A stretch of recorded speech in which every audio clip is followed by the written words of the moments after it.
Hey family, and anybody else watching, and welcome back to As For Me and My House. Now today we are in Hosea chapters 1 through 7.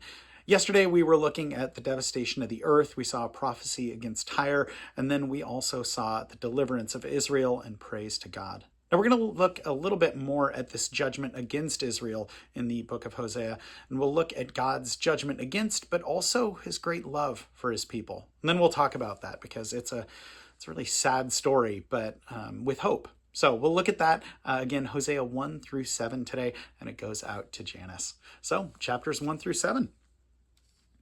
The word of the Lord that came to Hosea, son of Beeri, during the reigns of Uzziah, Jotham, Ahaz, and Hezekiah, kings of Judah, and during the reign of Jeroboam, son of Jehoash, king of Israel. When the Lord began to speak through Hosea, the Lord said to him, Go, take to yourself an adulterous wife and children of unfaithfulness, because the land is guilty of the vilest adultery in departing from the Lord. So he married Gomer, daughter of Diblaim, and she conceived and bore him a son. Then the Lord said to Hosea, Call him Jezreel, because I will soon punish the house of Jehu for the massacre at Jezreel, and I will put an end to the kingdom of Israel. In that day I will break Israel's bow in the valley of Jezreel. Gomer conceived again, and gave birth to a daughter. Then the Lord said to Hosea, Call her Lo Ruhumah, for I will no longer show love to the house of Israel, that I should at all forgive them. Yet I will show love to the house of Judah, and I will save them, not by bow, sword, or battle, but by horses and horsemen, but by the Lord their God. After she had weaned Lo Ruhumah, Gomer had another son. Then the Lord said, Call him Lo Ammi, for you are not my people, and I am not your God. Yet the Israelites will be like the sand on the seashore, which cannot be measured or counted. In the place where it was said to them, You are not my people, they will be called sons of the living God. The people of Judah and the people of Israel will be reunited, and they will appoint one leader, and will come up out of the land, for great will be the day of Jezreel. Chapter 2. Say of your brothers, my people, and of your sisters, my loved ones. Rebuke your mother, rebuke her, for she is not my wife, and I am not her husband. Let her remove the adulterous look from her face, and the unfaithfulness from between her breasts. Otherwise I will strip her naked, and make her as bare as on the day that she was born. I will make her like a desert, turn her into a parched land, and slay her with thirst. I will not show my love to her children, because they are the children of adultery. Their mother has been unfaithful, and has conceived them in disgrace. She has said, I will go after my lovers, who give me my food and my water, my wool and my linen, my oil and my drink. Therefore I will block her path with thorn bushes. I will wall her in, so that she cannot find her way. She will chase after her lovers, but not catch them. She will look for them, but not find them. Then she will say, I will go back to my husband, as at first, for then I was better off than now. She has not acknowledged that I was the one who gave her the grain, the new wine, and the oil, who lavished on her silver and gold, which they used for Baal. Therefore, I will take away my grain when it ripens, and my new wine when it is ready. I will take back my wool and my linen intended to cover her nakedness. So now I will expose her lewdness before the eyes of her lovers. No one will take her out of my hands. I will stop all her celebrations, her yearly festivals, her new moons, her Sabbath days, all her appointed feasts. I will ruin her vines and her fig trees, which she said were her pay from her lovers. I will make them a thicket, and wild animals will devour them. I will punish her for many days. She burned incense to the Baals. She decked herself with rings and jewelry, and went after her lovers. But me she forgot, declares the Lord. Therefore, I am now going to allure her. I will lead her into the desert and speak tenderly to her. There I will give her back her vineyards, and will make the valley of Achor a door of hope. There she will sing as in the days of her youth, as in the days she came up out of Egypt. In that day, declares the Lord, you will call me my husband. You will no longer call me my master. I will remove the names of the Baals from her lips. No longer will their names be invoked. In that day I will make a covenant for them with the beasts of the field and the birds of the air and the creatures that move along the ground. Bow and sword and battle I will abolish from the land, so that they all may lie down in safety. I will betroth you to me forever. I will betroth you in righteousness and justice and love and compassion. I will betroth you in faithfulness, and you will acknowledge the Lord. In that day I will respond, declares the Lord. I will respond to the skies, and they will respond to the earth, and the earth will respond to the grain and the new wine and oil, and they will respond to Jezreel. I will plant her for myself in the land. I will show my love to the one I called not my loved one. I will say to those called not my people, you are my people. And they will say, you are my God. Chapter 3. The Lord said to me, go, show your love to your wife again. Though she is loved by another and is an adulteress, love her as the Lord loves the Israelites, though they turned to other gods and loved the sacred raisin cakes. So I bought her for 15 shekels of silver, and about a omer and a lethek of barley. Then I told her, you are to live with me many days. You must not be a prostitute or be intimate with any man, and I will live with you. For the Israelites will live many days without king or prince, without sacrifice or sacred stones, without ephod or idol. Afterward, the Israelites will return and seek the Lord their God and David their king. They will come trembling to the Lord and to his blessings in the last days. Chapter 4. Hear the word of the Lord, you Israelites, because the Lord has a charge to bring against you who live in the land. There is no faithfulness, no love, no acknowledgement of God in the land. There is only cursing, lying, and murder, stealing, and adultery. They break all bounds, and bloodshed follows bloodshed. Because of this, the land mourns, and all who live in it waste away. The beasts of the field, and the birds of the air, and the fish of the sea are dying. But let no man bring a charge. Let no man accurse another. For your people are like those who bring charges against a priest. You stumble day and night, and the prophets stumble with you, so I will destroy your mother. My people are destroyed from a lack of knowledge. Because you have rejected knowledge, I also reject you as my priests. Because you have ignored the law of your God, I will ignore your children. The more the priests are increased, the more they sinned against me. They exchanged their glory for something disgraceful. They feed on the sins of my people and relish their wickedness. And it will be like people, like priests. I will punish both them for their ways and repay them for their deeds. They will eat, but not have enough. They will engage in prostitution, but not increase, because they have deserted the Lord to give themselves to prostitution, to old wine and new, which take away the understanding of my people. They consult a wooden idol, and are answered by a stick of wood. A spirit of prostitution leads them astray. They are unfaithful to their God. They sacrifice on the mountaintops and burnt offerings on the hills, under oak, poplar, and terebinth, where the shade is pleasant. Therefore, your daughters turn to prostitution, and your daughters-in-law to adultery. I will not punish your daughters when they turn to prostitution, nor your daughters-in-law when they commit adultery, because the men themselves consort with harlots and sacrifice with shrine prostitutes. A people without understanding will come to ruin, though you commit adultery, O Israel. Let not Judah become guilty. Do not go to Gilgal, do not go up to Beth-aven, and do not swear as surely as the Lord lives. The Israelites are stubborn, like a stubborn heifer. How then can the Lord pasture them? Like lambs in the meadow. Ephraim is joined to idols. Leave him alone. Even when their drinks are gone, they continue their prostitution. Their rulers dearly love shameful ways. A whirlwind will sweep them away, and their sacrifices will bring them shame.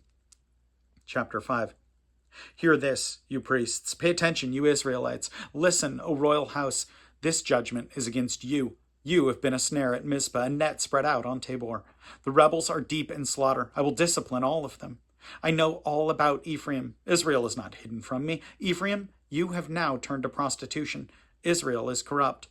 Their deeds do not permit them to return to their God.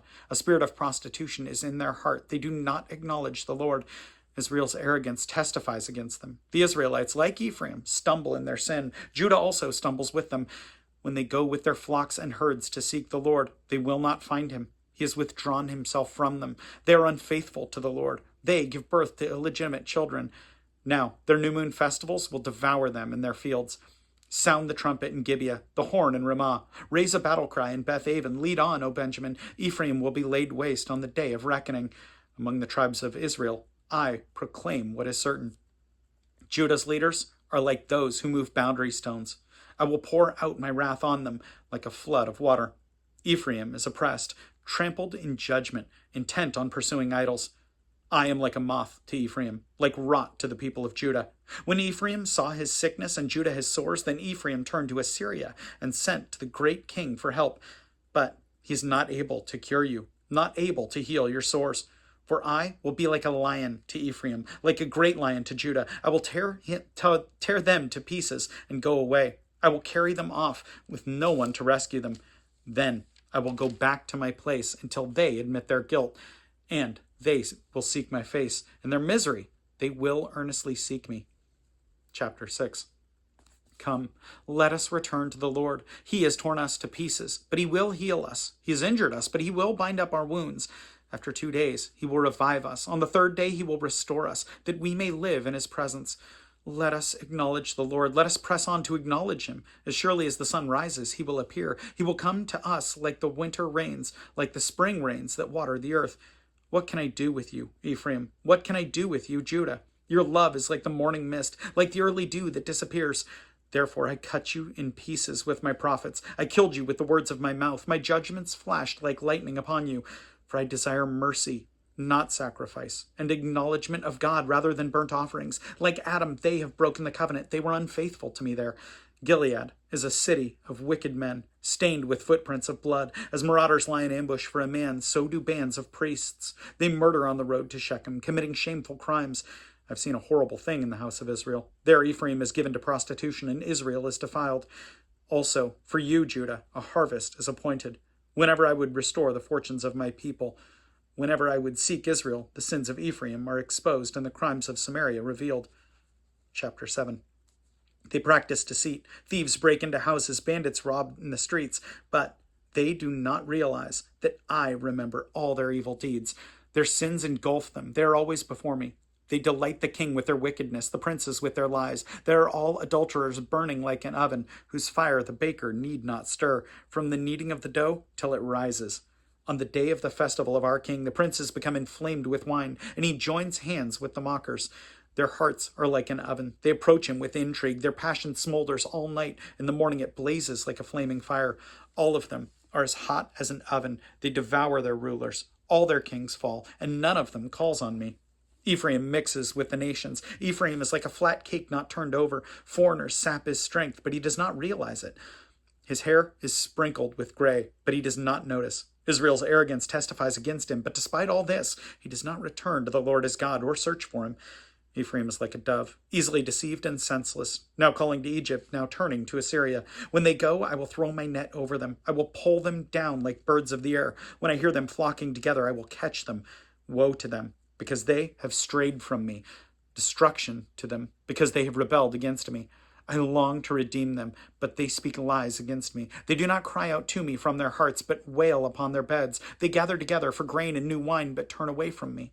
I train them and strengthen them, but they plot evil against me. They do not turn to the Most High. They are like a faulty bow. Their leaders will fall by the sword because of their insolent words. For this, they will be ridiculed in the land of Egypt. So I look at this story and I can't begin to fathom this, that Hosea has an adulterous wife from the beginning of the story here. It's not that, at least we're not told that that he takes his wife, right, and then finds out she's an adulterer. We look at this, and what is that? Verse 2. When the Lord began to speak through Hosea, the Lord said to him, "Go take to yourself an adulterous wife and the children of unfaithfulness, because the land is guilty of the vilest adultery in departing from the Lord." Verse 3, so he married Gomer, daughter of Diblaim, and she conceived and bore him a son. So right out the gate, right at the first couple verses in the chapter, we see this unfaithfulness. And holy moly, I can't fathom that, because it's different than adultery in marriage today.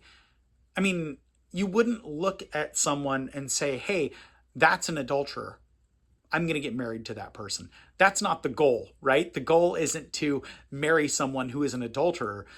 Adultery does happen, but they don't pursue specifically an adulterer knowing that they're an adulterer. And yet that's exactly what God tells Hosea. And I can't fathom that. I can't imagine how heartbreaking that must have been, and how bitter and hurtful. I don't know how you get away from being bitter and angry at that person who is supposed to be your wife or your husband, knowing, going in full well with the knowledge this person is adulterer. I can't fathom how difficult and how hard that must have been. And yet, when we look at this story, we have to recognize who the players are and what that means for us. And I say that pretty soberly, because as we look at this, we're not fulfilling the role of Hosea. That's probably pretty obvious, but that should be a sobering realization. This Gomer, daughter of Iblaim, yeah, that was much closer to who Israel was. I mean, this whole book is talking for that very reason. This is who Israel is. Israel is like Gomer. And that's us. I mean, our hearts are constantly away from God. God is constantly calling us back to him because of our sinful nature and because of our disobedience. Well, not in spite of, I should say, in spite of all our waywardness, in spite of all our pursuing the shiny things of this world, right? Pursuing those vineyards and new wine and everything that stands apart from God. In spite of our pursuit of all of that, God is waiting on the other side for our hearts and calling us back to him at every step of the way. And this should be a sobering book. We are reconciled to God through Christ, not because all of a sudden Gomer is like, hey, I'm going to come back to you. God has reconciled us back to him. And I think that's really important that we understand that and understand the cost. But recognizing that when we read Hosea, we are not the heroes of this story. I mean, we're not the heroes in any of the Bible. That's never us. We are at best obedient, and God can work through us and use that. But we are not the heroes of the Bible. I think Hosea is a great example of that. And yet, despite all our waywardness, God still has Hosea come back to his wife. God still reconciles us to himself through Christ. And that's so important and so huge. So I wish that I had something, Janis, that I could look at here and say, oh, this is for you. But this is a great example that this is for all of us. Our waywardness impacts every single person. That perspective is so important for all of us. I think that's true of believer, of non-believer, of seasoned believers, of new believers. We need to recognize and keep in perspective that this life can jade us, and yet God is still calling us back. It's worth praying about, so let's do it. My God, I thank you so much for Janis. I just thank you for who she is, for her heart, Lord, for her servant nature that you have instilled with her, Lord. I thank you for the love that she constantly shows, God. God, we thank you infinitely more for the love that you have shown us through your Son. God, help us to recognize that we are not the heroes of Hosea, that we are not Hosea, that we are Gomer. Lord, I pray that you help us to remember that and to take it very seriously and recognize the cost with which you purchased us back, that it's not shekels or silver, God, that it's not with money, Lord, but it was with something infinitely more valuable, with the blood of Jesus. And my God, I thank you so much for it. Lord, please forgive us when we take that lightly. May we not take your grace lightly, Lord. My God, I thank you so much for your Son, Jesus, and for that sacrifice. And it's in his name we pray. Amen. Well, Janis, I love you tons and miss you. For anyone else, know that I appreciate you as well, and I will plan on seeing you tomorrow. Have a good one.